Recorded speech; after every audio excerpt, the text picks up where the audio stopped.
Assalamu alaikum class. So today we're going to start another chapter, that is chapter number 2. The name of the chapter is structure of atoms. In this chapter we will discuss different models related to the structure of an atom, and the first topic that is 2.1.1, that is about Rutherford's atomic model. So Rutherford was a scientist who basically performed an experiment to know the arrangement of electrons and protons in an atom. So in right side you can see a diagram showing Rutherford's experiment. The whole setup is explained here.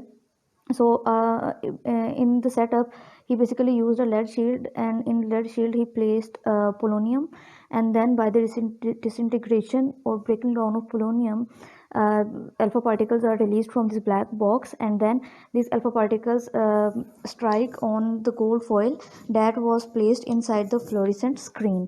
Okay, and then what happened, some of the alpha particles passed straight through the foil and fall on the fluorescent screen, while some of the alpha particles were deflected at different angles. Okay, so the thickness of the foil, gold foil, was 0.00004 centimeters. And this, if you talk about these alpha particles are basically doubly charged helium nuclei that were obtained from the disintegration of polonium. Okay, so now we will discuss about the observations of this model. So there are two basic observations. The first one is that most of the alpha particles passed straight through the foil without any deflection, and the second observation was that some particles were deflected from the foil at an angle greater than 90 degree. So now we will discuss about conclusions. So the number one conclusion was that most of the alpha particles passed straight through the foil, so most of the space inside an atom is empty. And then the second conclusion was that few alpha particles were deflected at larger angles. If they were deflected at larger angles, so there must be a solid region that is present within the center of the atom having a positive charge. Because these particles are deflected at larger angles, it means if these particles carry positive charge, and there must be present a positive charge within the center of the atom, so they will repel each other. So later on, the center of the atom was called nucleus. And the third conclusion was that massive alpha particles are not deflected by electrons, they passed straight. So this is all about the conclusions, and now we will discuss about the defects in Rutherford's atomic model, because this model was rejected because of some faults in it. So the first defect was that classical physics suggests that electron is a charged particle. Okay, and it will emit energy continuously when it revolves around the nucleus. So if electron is continuously revolving around the nucleus, then the orbit of the electrons becomes so small at a point that it will ultimately fall on the nucleus. If all the electrons are going to fall on the nucleus, then the whole atomic structure would collapse, and there will be no basically solid structure of an atom. We will not see any particular structure of an atom. So this was the first defect. And the second defect was that if revolving electrons emit energy continuously, that then it should form a continuous spectrum of light for an atom. But in reality, a line spectrum was obtained. So that's why this Rutherford atomic model was rejected.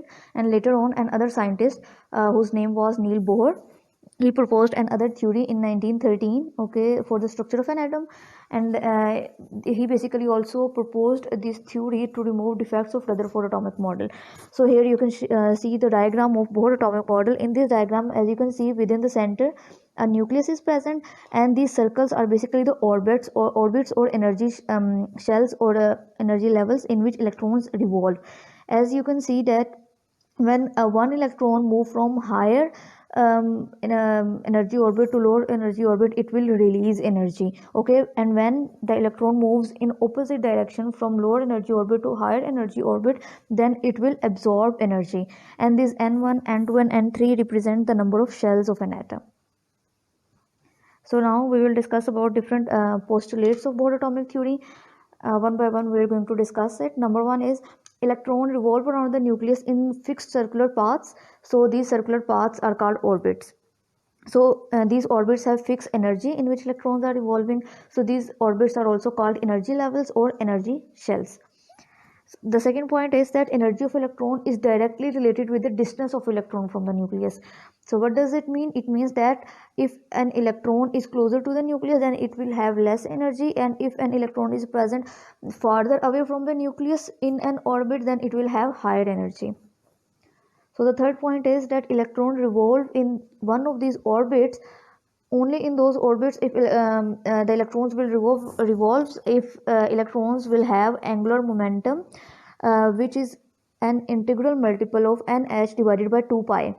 Okay, nh is basically Planck's constant, and its value is also given here, that is 6.626 into 10 raised to power minus 34 joule second.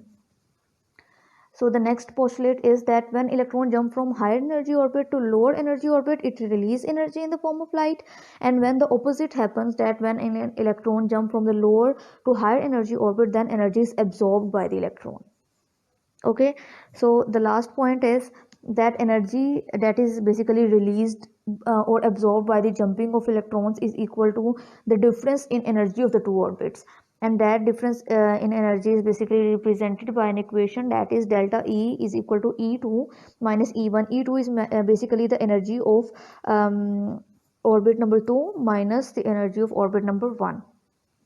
Okay, so this is the equation where delta E represents energy difference of two orbits.